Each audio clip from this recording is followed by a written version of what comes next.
This April, there is something big, something powerful, an experience like never before.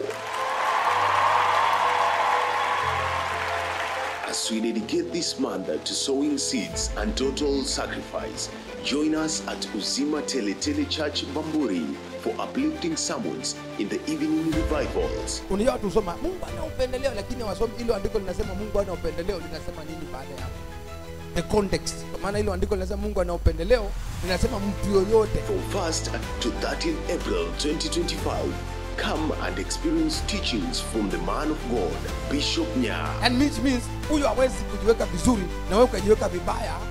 Amen. Na Mungu sasa akapendelea huyo aliyejiweka vibaya kwa sababu tu ya upendeleo. From 5 to 8 p.m. daily. All are welcome.